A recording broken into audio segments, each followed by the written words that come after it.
Hello，大家好，今日想同大家介紹一款溫和清補嘅菜式——養生蟲草花紅酒燉雞。蟲草花呢可以養生補氣啦，配雞上髀滋潤又容易吸收，唔燥唔上火。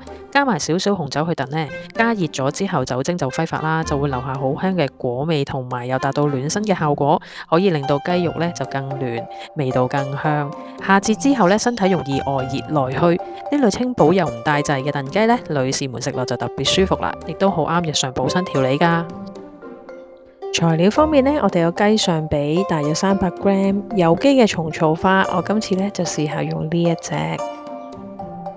雞湯就150g啦，其他配料有洋葱啦、蒜頭啦、月桂葉啦，月桂葉呢可以喺超級市場買一樽呢啲嘅。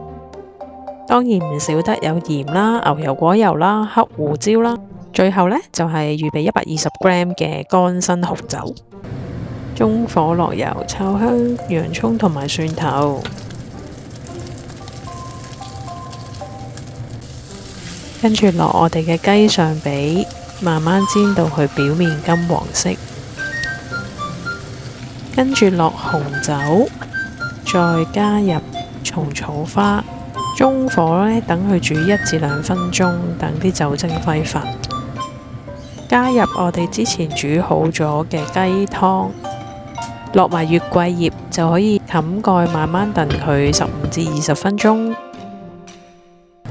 煮到咁上下呢，我就會將啲雞呢上下反轉啦，等佢更加吸味。燉好啦，好香啊！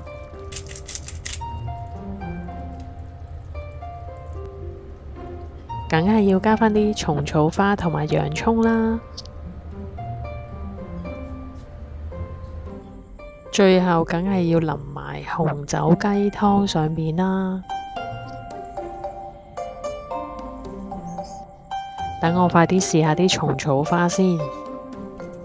啲雞好嫩好腍，索晒啲汁。希望大家鍾意啦，下次見。